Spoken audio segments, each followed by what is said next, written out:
जय श्री कृष्णा दोस्तों। राधे राधे। आप सभी का अपने चैनल में बहुत बहुत स्वागत है। जैसा कि आज चैत्र मास की अमावस्या तिथि है, आज हम सभी सोमवती अमावस्या की कथा सुनेंगे, जिसे व्रत और व्रत के अलावा भी सुना जाता है। व्रत कथा को प्रारंभ करने से पहले अगर आप सभी भगवान विष्णु को पूजते हैं तो कमेंट बॉक्स में जय श्री हरि विष्णु जरूर लिखिएगा। आइए अब हम सभी व्रत कथा को प्रारंभ करते हैं। एक बार एक नगर में एक साहूकार के 7 बेटे और 7 बहुएं थीं और उसकी एक बेटी भी थी। साहूकार के घर पर एक जोगी भिक्षा मांगने आया करते थे। जोगी को साहूकार की बहू भिक्षा देती थी तो वह ले लेता था, लेकिन जब बेटी देती थी तब वह भिक्षा नहीं लेता था और कहता था कि बेटी सुहागन तो है पर इसके बाद में दुहाग लिखा है। यह बात सुनकर बेटी को चिंता होने लगी और उसका शरीर कमजोर होने लगा। उसकी माँ ने पूछा कि बेटी तुम इन दिनों इतनी कमजोर दिखाई देती हो।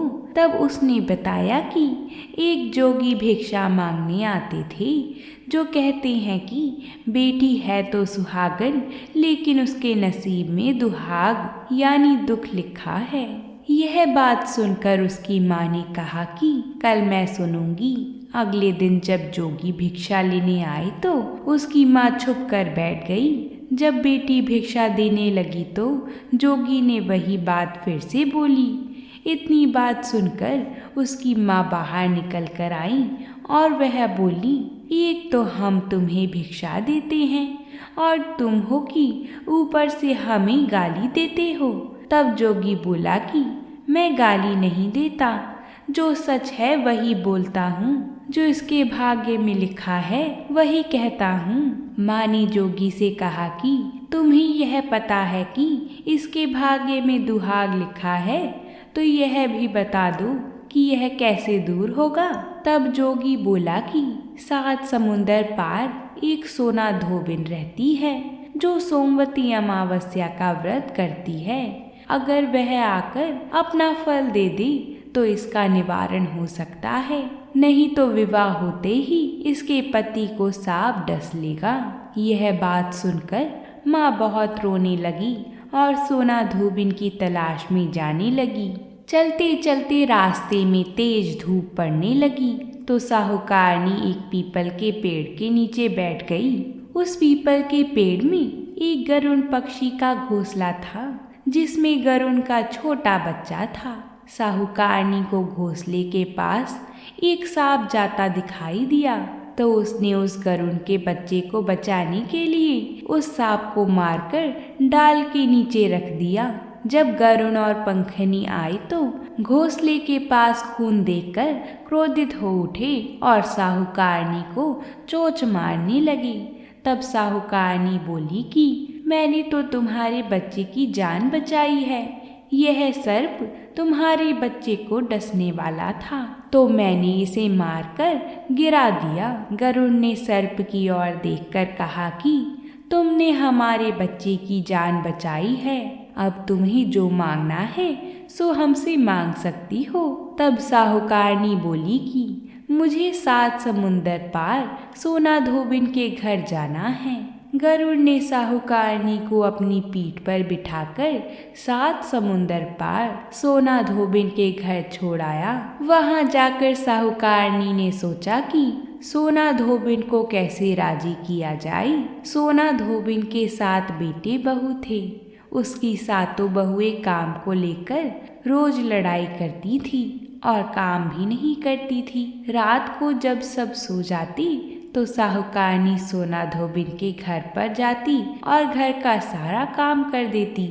गायों को नहलाती, घर की साफ सफाई करती, रसोई का काम करती, चौका बर्तन करती, आटा पीसती, कपड़े धोती, पानी भरती और दिन होने से पहले चली जाती। सुबह जब बहुएं उठती तो बहुएं सोचती कि यह सारा काम कौन कर रहा है, लेकिन कभी एक दूसरे से पूछती नहीं कि यह सब काम किसने किया है। एक दिन धोबिन ने कहा कि तुम आजकल लड़ती भी नहीं हो, काम भी ठीक कर रही हो।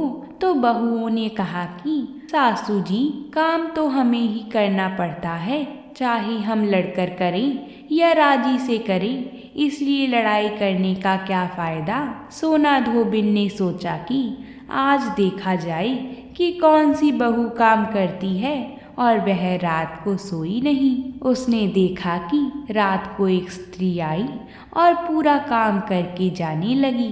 तो सोना धोबिन ने बोला कि तुम कौन हो और तुम्हें ऐसी क्या ज़रूरत है जो तुम इतना काम कर रही हो। साहूकारनी ने कहा कि ज़रूरत है तभी इतना काम कर रही हूँ। सोना धोबिन ने पूछा कि तुम्हें क्या चाहिए। साहूकारनी बोली कि पहले मुझे वचन दो तब बताऊंगी। सोना धोबिन ने वचन देकर कहा कि अब बताइए। साहूकारनी बोली कि मेरी बेटी के भाग्य में दुहाग लिखा हुआ है, इसलिए आप चलकर उसे सुहाग दे दें और सोमवती करें। सोना धोबिन अपने बेटे बहू से बोली कि मैं तो साहूकारनी के साथ जा रही हूँ।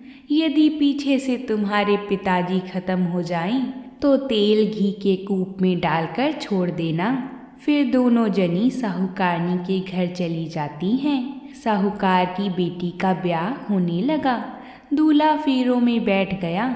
सोना धोबिन ने दूल्हे के घुटने के पास कच्चा करवा रखा, उसमें दूध डाला और तात का तार लेकर बैठ गई।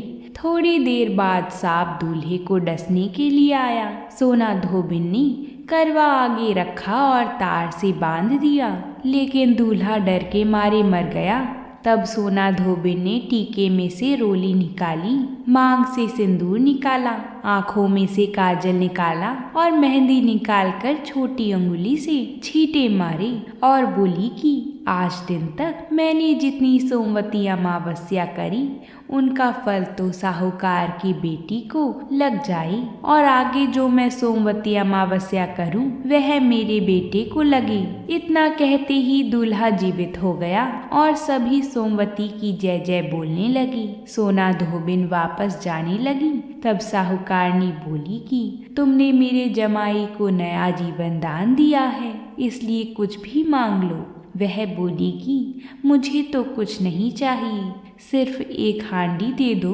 वह हांडी लेकर चली जाती है। रास्ते में सोमवती आती है तो हांडी का 108 परिक्रमा लगाकर पीपल के पेड़ के नीचे गाड़कर घर आ जाती है। घर आकर देखती है तो उसका पति मरा हुआ तेल और घी के रूप में पड़ा है। तब वह टीका में से रोली निकालती है, मांग में से सिंदूर निकालती है, आँखों में से काजल निकालकर, नाखूनों में से मेहंदी निकालकर छोटी अंगुली से छींटे देती है और बोलती है, मैंने जो रास्ते में सोमवती अमावस्या की है उसका फल मेरे पति को लग जाए। इतना कहते ही उसका पति उठकर बैठ जाता है। तब घर में एक ज्योतिषी आई और बोली कि जजमान, सोमवती अमावस्या को मेरा क्या है तो दक्षिणा दो। सोना धोबिन बोली कि मुझे तो सोमवती अमावस्या रास्ते में आई थी। सोना धोबिन बोली कि मुझे तो सोमवती रास्ते में आई थी तो कुछ भी नहीं किया, जो कुछ भी किया वह सब पीपल के नीचे गाड़ दिया। ज्योतिषी ब्राह्मण ने जाकर खोद कर देखा तो 108 और 13 सोने के चक्कर मिले। ज्योतिषी ब्राह्मण सबको घर ले आया और बोला कि ऐसी फेरी की है और मुझे बोल दिया कि कुछ भी नहीं किया। सोना धोबिन बोली कि यह तो तुम्हारे भाग्य से ही हुआ है, इसलिए इसे तुम ही ले जाओ। ब्राह्मण बोला कि मेरी तो इसमें चौथी पाती है, बाकी आपका मन हो उसे दे देना। सारी नगरी में बोल दिया गया कि सब सोमवती अमावस्या का व्रत कीजिए। हे सोमवती अमावस, जैसा साहूकार की बेटी को सुहाग दिया वैसा सबको देना। सोमवती अमावस्या की कहानी कहने वाले को, सोमवती अमावस्या की कहानी सुनने वाले को, हुंकार भरने वाले को और अपने पूरे परिवार को देना। बोलिए भगवान शंकर की जय हो। अब सुनेंगे पीपल पथवारी की कहानी, जिसे आज के दिन सुनना बेहद ही शुभ माना जाता है। एक नगर में एक गुजरी थी। उसने अपनी बहू से कहा कि तू दूध दही बेच आ। तो वह दूध दही बेचने गई। कार्तिक का महीना था। वहाँ पर सब औरतें पीपल सींचने आती थीं। तो वह भी बैठ गई और औरतों से पूछने लगी कि तुम क्या कर रही हो। तो औरतें बोली कि हम तो पीपल की पथवारी सींच रही हैं। तो उसने पूछा, इससे क्या होता है। औरतों ने जवाब दिया कि इसके करने से अन्न धन मिलता है, वर्षों का बिछड़ा हुआ पति मिलता है। उस गुजरी ने कहा कि तुम तो पानी सींच रही हो, मैं दूध दही को सींचूंगी। उसकी सास रोज कहती कि तू दूध दही बेचकर पैसे ला कर दे। तो उसने कहा, जब कार्तिक का महीना पूरा हो जाएगा तब ला के दे दूंगी। और कार्तिक का महीना पूरा हो गया। पूनम के दिन बहू पीपल पथवारी के पास धरना लेकर बैठ गई। पीपल ने पूछा कि तू यहाँ क्यों बैठी है। उसने कहा, मेरी सास दूध दही का पैसा मांगेगी। तो पीपल ने कहा, मेरे पास पैसा नहीं है, यह पत्थर डंडे पान पत्ते पड़े हैं, वह ले जा और गुल्लक में रख देना।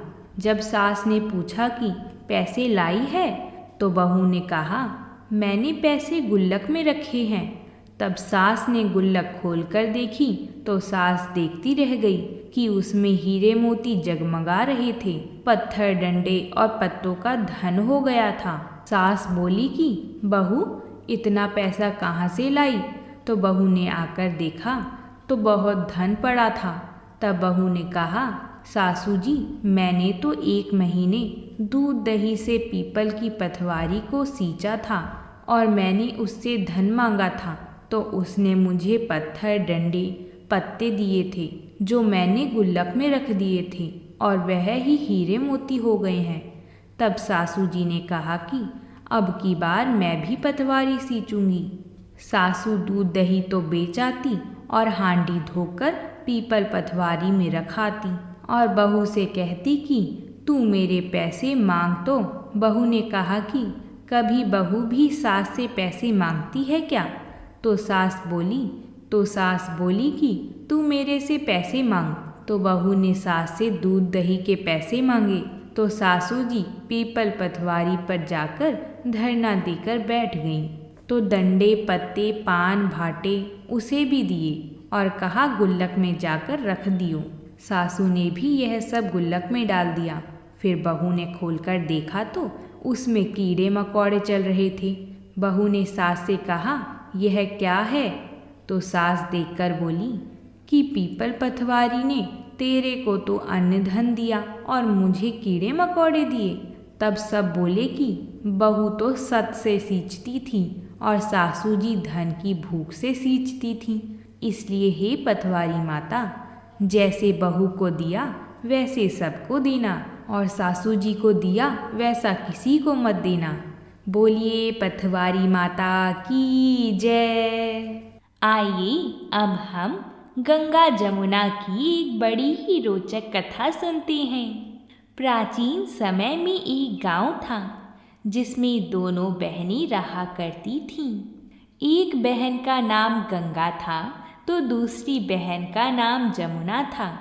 एक बार दोनों बहनें एक साहूकार के खेत से गुजर रही थीं तो जमुना जी ने 13 दाने जौ की तोड़ लिए, जिसे देखकर गंगा माता बोली कि तुझे तो ग्रहण लग गया, तूने चोरी की है। इस पर जमुना माता बोली कि अब मेरा ग्रहण कैसे धुलेगा। गंगा माता ने कहा कि तुझे 12 साल तक साहूकार के यहाँ काम करना पड़ेगा, तभी तेरा पाप धुलेगा और ग्रहण से मुक्ति मिलेगी। जमुना माता साहूकार के यहाँ काम करने के लिए जाती हैं और अपने लिए काम मांगती हैं। साहूकार उन्हें काम पर रख लेता है, लेकिन काम करने से पहले जमुना माता उससे कहती हैं कि मैं सारे काम करूँगी, लेकिन 4 काम नहीं करूँगी, झूठे बर्तन नहीं मांजूंगी, झाड़ू नहीं लगाऊंगी, बिस्तर नहीं बिछाऊंगी और दिया नहीं जलाऊंगी। 12 साल के बाद कुंभ का मेला लगा तो साहूकारनी भी कुंभ नहाने जाने लगी। जमुना माता ने उसे जाते देखा तो उनसे कहा कि कुंभ के मेले में मेरी बहन गंगा मिलेगी तो उसे यह सोने का टका दे देना, इससे वह अपने हाथों में सुंदर चूड़ियाँ पहन लेगी। साहूकारनी ने कुंभ के मेले में गंगा को वह सोने का टका दे दिया। गंगा माता ने उनसे वह टका ले लिया और कहा कि मेरी बहन को कहना कि उसके 12 वर्ष पूरे हो गए हैं, अब वह यहाँ वापस आ जाए। साहूकार और साहूकारनी वापस घर आई तब जमुना मटके में पानी भर रही थी।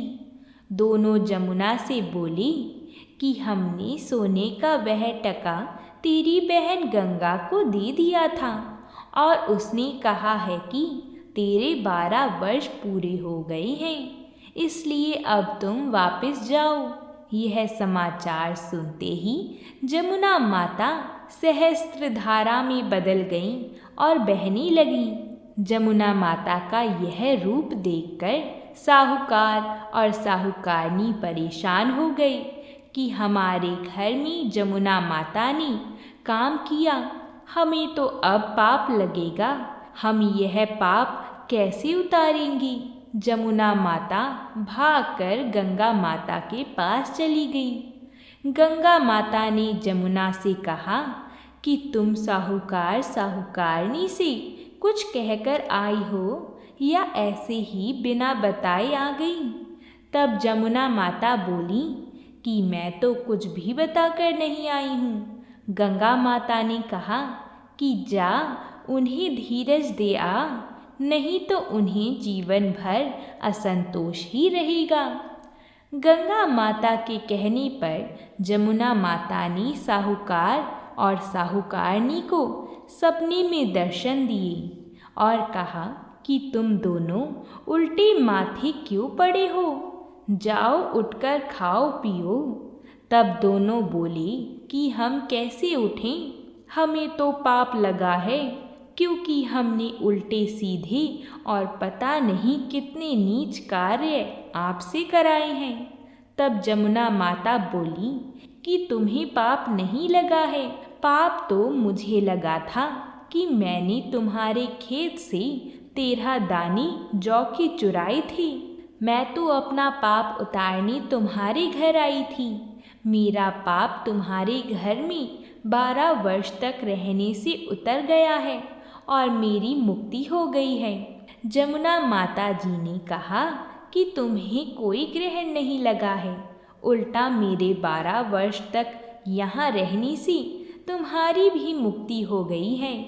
यह कहकर जमुना माता स्वप्न से अंतर्ध्यान हो गईं। दोनों पति पत्नी उठकर देखते हैं कि उनके घर में पहले से भी अधिक धन हो गया है। हे जमुना माता, जैसे आपने साहूकार और साहूकारनी की मुक्ति कराई, वैसे ही आप अपने सभी भक्तों की कराना। बोलिए जमुना माता की जय हो, गंगा माता की जय हो। अगर आप सभी को ये कथा अच्छी लगी है तो वीडियो को लाइक ज़रूर करें, साथ ही में हमारे चैनल को भी सब्सक्राइब करें, जिससे ऐसी ही व्रतों से जुड़ी कथाएं आपको समय अनुसार मिलती रहें। बोलिए भगवान श्री हरि की जय हो।